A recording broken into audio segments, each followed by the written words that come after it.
You are listening to Three Kitchens podcast, hosted by Heather Dyer and Erin Walker. To find our complete catalog of episodes, check out any of your favorite podcast players. Or our website, threekitchenspodcast.com.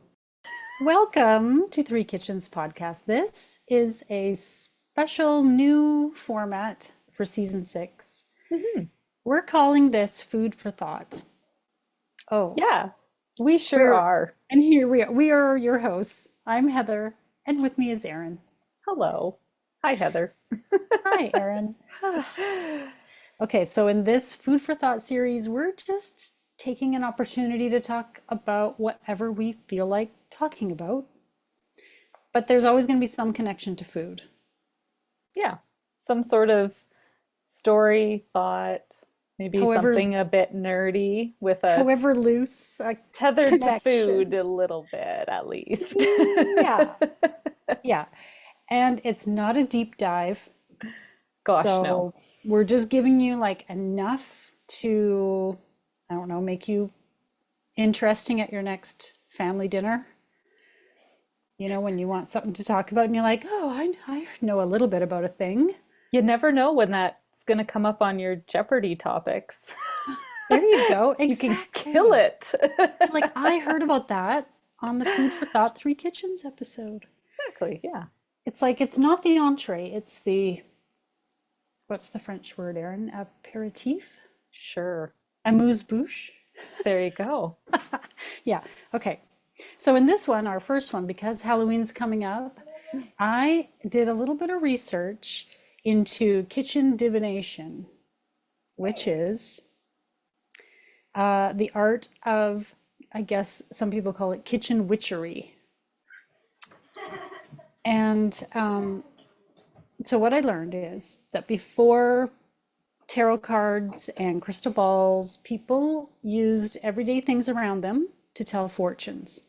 And of course, one of those things is food, because that's part of our natural world.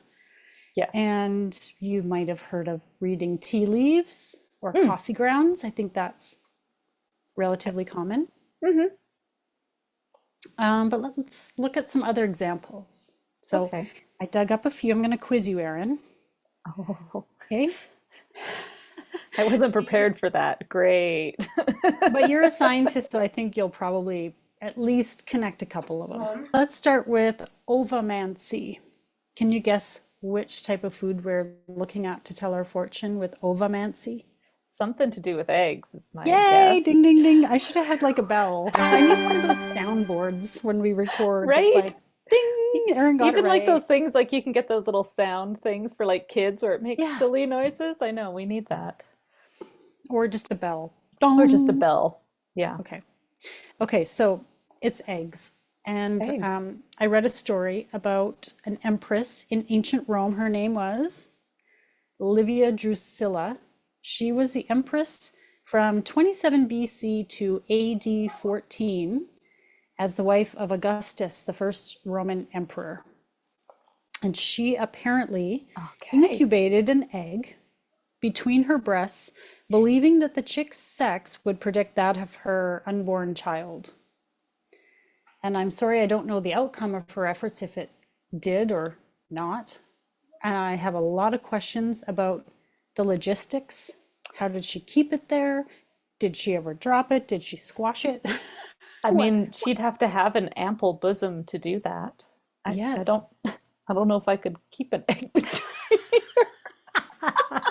Nobody could, unless you have a good bra, but I doubt they had bras. I don't know. Maybe she just like wrapped it with cloth around her, like a toga for your eggs. Or maybe she had the life where she didn't move, she sat and people catered to her, and so she could just sort of keep it held That there and not seems move too like much. turn of the century Rome. Or Yeah, you think way back when? century? I don't know. What is the turn of the AD to BC? Oh, that's a What good would that be question. called? I have Yeah, no that sounds idea. like what she would do. Sit and be served, fed grapes, fanned, Yeah, like all fan. those types of things. I Maybe would she even classically had, picture. yeah, maybe she even had like a little servant person to hold the egg in place. Just standing there holding the egg. How long Keep does it an egg warm. incubate for? These are all the questions I have that I'm guessing you probably don't. I don't know. And also, I don't think you can tell the sex of a chick when it's first born. I think you have Oh, to wait a little bit. They yeah, all look the same. I have no idea. What chicken did you take it from? Like, where did Mm. the egg come from, right? Like you gotta, you know, pick your favorite laying hen. Mhm. And then what if she lays more than one egg? What do you lay, what do you pick then? There's a lot of So many unpredictable, questions. so much variability in this, but okay, sure. Well, it's not Ovomancy? Ova. ovamancy. Ovomancy. Okay, there's also something called a Venus glass, where this is a bit more modern. I'm not sure exactly when, but you drop an egg white into a warm glass of water, or puncture the egg and put it into, so kind of the whites make their way Oh, out of the shell and gotcha. into the warm water. And then you can read the fortune from the shapes that you see in the egg white in the water. This sounds a little more doable. Or I Yeah, could, that has a yeah, passable. I Yeah. think it could work. Yeah. Okay, let's do another one. Cromniomancy. Cromniomancy. Any guesses on what this one's about? Something to I've, do with s- fortune telling. I've stumped her. Which vegetable? Oh, it's a vegetable. I just let that Oh, go. no, carrots? Oh, no. No, this time it's an onion. Oh. So this one is not a quick fortune. Mm. So you're investing a bit of time into this because you have to wait for the onion to sprout. So let's say you want to choose between two outcomes. You want to Okay. know what's going to happen, or more than two, I don't know. And you carve, let's say you're way back when and you want to know who you're going to marry. Seems like so many of these things were young Mm. girls trying to figure out who's going to be their husband, like they had nothing else to do. So you would carve the initials into the onion, and then you would put them aside and wait and see which one sprouts first. Oh, but not the seed of an onion. Like No. okay, I was gonna say that's some tiny, precise carving because onion seeds are like itty bitty. Okay. Yeah, so whichever one sprouts first, I guess if you have your pick, then or Hmm. whichever one sprouts first, you're going to go pursue, Hmm. that guy. There's also a German tradition for New Year's Eve, and I'm gonna mess up this word because I did not look up how to pronounce, and it's German, okay, It's just got a forgive me. lot of consonants going on there. It's like a Zweibel calendar. I don't know if that's how you say it. Sure. An onion calendar. So Gustav Jungbauer described it in 1927 as simply set out 12 pieces of onion, one for each month, sprinkle them with salt. The amount of moisture that appears indicates the amount of rainfall in the corresponding month. So whichever one Oh, sweats the most tells you which month you're going to get the most rain. old school meteorology. Oh, yeah. The Farmer's Almanac Oh, of yeah, yeah. Gustav Jungbauer. No, he just described it. I don't know how far back the tradition Interesting. goes. Okie dokie. Okay, and one more, and this is one I learned about recently. You already know the answer to what food it is, Okay. but we're going to talk a bit more about it. It's tyromancy. Tell the listeners what food we're using. You're using cheese, which Cheese. again, like, where does this word, like, I don't get the root of the Tybro. It's probably something in like Latin or something. I don't Yeah, I know. don't know. That one, that and the onion don't. I know. Ova seemed obvious, Yeah, but the other yeah. two, no. I I know I get also it. know nothing about linguistics. Would love to learn more. Tyromancy. Okay, so let me tell you a little bit about it. Tyromancy is an ancient practice of divination using cheese.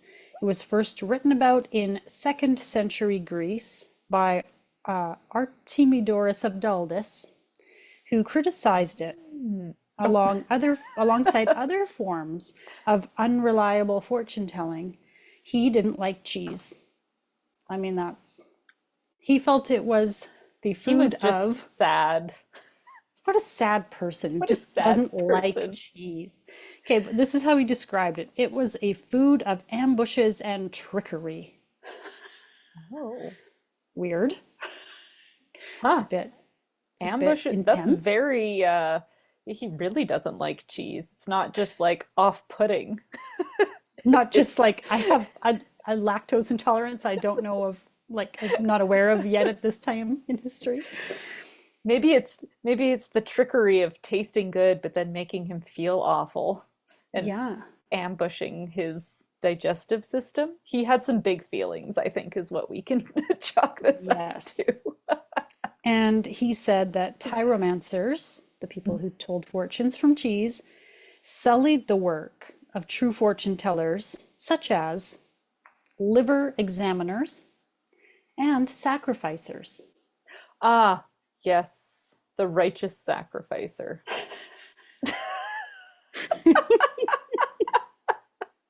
I mean, I'm not sure what to make of this Artemidoros of Daldis if he hates cheese so strongly and thinks that sacrifice is acceptable form of fortune telling or acceptable for any reason, really. Yeah. Yeah, he's got some opinions. He's a judgy McJudger over here. I was gonna say Okay. you kind of don't want to mess with him though if he's like, oh, but it's like the off with their heads of Greece. Yeah, and I don't know what his why he was writing, if he was a philosopher or some sort of important person. I have no Oh, idea. sorry, what was his last name again? I'm forgetting. It just says Artemidoros of Daldis, which I think is Oh, probably where he lived, but I don't know. He just had one probably. name. He was like Cher. He was just Mm, Artemidoros. Okay, the okie practice peaked dokie. in popularity during the Middle Ages as Hmm. um, many, what would you call it? Like the occult and things like fortune telling and seances and stuff like that. Yeah. In the Middle Ages, people really got into it. Yeah, because things were rapidly changing. There was a lot of poorly understood things, and there was a lot of like cross-cultural exchanges. So I assume it would be, yeah, the Middle Yeah, Ages sounds like a good time to, it was like parlor games for people, yeah, right? parlor games when you're traveling the Silk Road. Hey guys, Yeah, yeah. right? And it was particularly popular in agricultural societies, of course, all these using food to tell fortune. Mm-hmm. And people interpreted the patterns, the mold, the texture, and the holes of the cheese to forecast the future for things, of course, like harvest, marriage, Yeah. travel, you All know, those types of things were fortune. did seem very dependent on luck and on, having good fortune upon you and like that. I feel like that still kind of exists a little bit in an agricultural way. Well, there's a lot of just cross your fingers and hope for the best. So what are some of these symbols we could look for in the cheese? And Erin has a piece of cheese, I do. and I am going to attempt to read her fortune from the cheese. I just would like to say this is in no way shade or mockery of tyromancy or people who have made this their practice or like I mean, look, we have no idea. No, Perhaps I it find this all fascinating. I know. Me too. I mean, I'm a super science nerdy person, but there are things that are unexplainable, and I think it's, you know, I don't know. I find it kind of enjoyable to think that there is another side of the world that exists that we don't know about. And I think even science would say that with the way that we talk about, quantum physicsy stuff and alternate universes. Like, why Yeah. not? if there is one, Exactly. if we think that exists in science, then yeah, maybe there's something going on that we can divine these things, or at Hmm. least hope. Yeah, I mean, you hear all the time about being intentional. Mm, You know, remember when I did the Pascha Ukrainian Easter bread yes. recipe, and there's the tradition of like putting your Mm, intentions and your wishes for the harvest and for the new next year, baking yeah. it into the bread, and it's kind of like that. I think that's what kitchen divination, kitchen witchery is really about. Is like, Yeah. And I think even just at the most basic, it's like so many recipes or so many people talk about how you cook, you put a little bit of love in there. My secret ingredient is love. mhm. I don't think that's false. Like, if I'm in a bad mood and not loving what I'm doing in the kitchen, my food's not going to turn out as good as it would if I was more careful and intentional about what I'm doing, right? So, And present and paying mhm, attention, and because I get yeah. sloppy if I'm Oh, in a bad mood or not paying attention or really yeah. focused, then that's when things, especially baking, that's when it goes off the rails. Like to put Yeah, yeah. positive stuff into what you're making, and like you say with incantations, you're repeating it over and over again. It's like cognitive behavioral therapy, kitchen style. There you go. It's therapy, everybody, and it's fun. So just take it as fun. If you think that it's a bit silly, then let it be silly and just let it be fun. Okay. I just want to be clear that there are people who Mm, have like studied this and kind of know what they're doing, and that is not me. I do not know. I learned a very small little bit about it. Um, and check the show notes. I will link to that person who I learned it from, and you can look her up and learn more yourself, or have your fortune told. mm, Okay, so some of the symbols that you might be able to see in a piece of cheese, okay. perhaps, might be obvious. A heart for love, Ah, an arrow for a journey, maybe a mm, baby for change and something new, or like a dog for companionship. A line that oh, kind of forks like in two directions might be there's a decision coming, you have to choose a path, um, things like that. Okay, so I I don't know what I'll see in Erin's piece of cheese. I'm just gonna try. I'm gonna try. And if you're watching the YouTube video, you'll see Erin's cheese. And I would love for you to comment yeah, weigh and in. tell Erin what you see in it, because it might be more accurate than what I see. And let's all work together to tell Erin's fortune from her piece of cheese. Do I have to have any question or intention in what I am seeking from my cheese if I'm asking this, right? Like, would you have something specific that you would go to your tyromancer Have about and then say, hey, I have this question regarding blah. Can you tell me about it? Yes, you Okay. absolutely can. I Okay. don't know how to tell the answer. Yeah, no, I'm So not so expecting you to don't do worry about that that. today. Okay, Okay, I so just wanted in general. yes, in general, when I had my short little fortune read in a piece of brie cheese, I was asked to think of a yes no question, and Ah, then she read the answer. I don't know how she came up with the answer, which was no. Just tell you. My answer was no, and I was like, oh, I kind of knew you were going to say that. But hmm. my husband Okay. wanted me to ask if we're going to win the lottery, and I'm like, dude, of course the answer is no. We don't have a ticket. Like, why Step do you one, think? enter. Yes. If you don't I'm not enter, I'm can't not going to win. ask that. She'd probably just say no unless you change something, which buy a Yeah. ticket. I bet you that's what she would say. That would be impossible in this current That's situation. impossible Okay. currently. All right. I Okay, also okay. have some brie cheese. Oh, okay. Ooh, it's Now, very white. Maybe I will yeah. turn my camera so that the light. Oh. And kind of put it Self. in front of your face because the camera tends to want to focus on you and not the cheese. Yeah, there you go. Okay. Okay. Um, huh. Gosh, I hope some listeners are watching I'll and just turn it because different, see something that see if I there's don't something. see. Okay, you can stop. Okay. Okay, and maybe when I do the video, I'll try to circle the things I'm seeing. Oh, okay. When I Yeah. edit the video, I don't know if I can, but I'll try my best. Okay. Okay, now one of the things I learned when I had mine read is that the edge of the cheese is your foundation. No, keep it. You can just keep Okay. it where I'm it just is. looking at my edge. You Sorry. can watch the video after, Erin. Okay. Okay.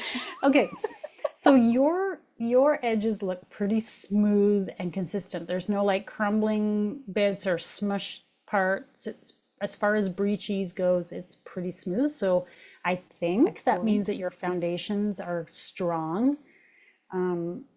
Take that to mean what you will. And I I'm seeing like a face almost, kind of like straight in the middle, some very distinct eyes. And one of the things that came up again that I kind of learned is that your spirit guides sometimes show themselves in your cheese. And it looks, Ooh. if I'm seeing those eyes, it looks to me like pretty clear, prominent. So you have some good guidance, I think. Okay. And I also see what looks to me kind of like a teepee, like a tent. Oh, okay. So I Yeah, yeah. think you, and it looked almost at like the end of a road, or maybe that could be like a river next to it. So I think you got some travel maybe in your Oh, future. Maybe you're going to take a little trip.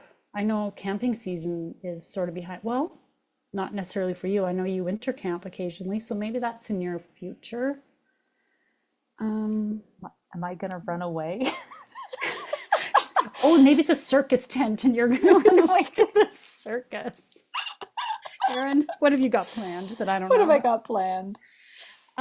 Okay, I'm gonna leave it at that because I'm not very good, and it might take me a while staring at this piece of cheese to come up with something else. But Ooh, ooh, ooh. I'm Okay. curious, what did you do? You see anything when you look at your piece of cheese?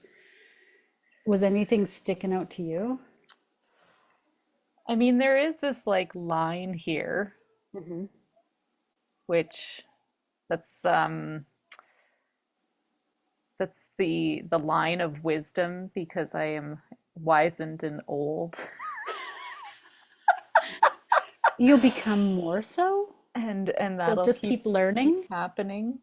I kind of feel perhaps. like I feel like these things are those the eye pieces Kind of the you were eyes, seeing? and the one there that you just touched looks to me like the tent. That one. That one. Oh yeah. You Okay. see? Yeah. I was thinking maybe it looks like a pumpkin face. Yeah, it does It a little. There's reminds me kind of a large base. I Yeah, gotta go get a pumpkin for Halloween. me too. Yeah. But it looks happy though, so I think, Yeah, you got some fun times ahead. there we go. I like it. That's fun. So it is fun, although I wish I knew a bit more to do a better Mm. job of it. But um, everybody scroll down in those notes or the YouTube description and find the professional Hmm. fortune teller and go get your cheese read.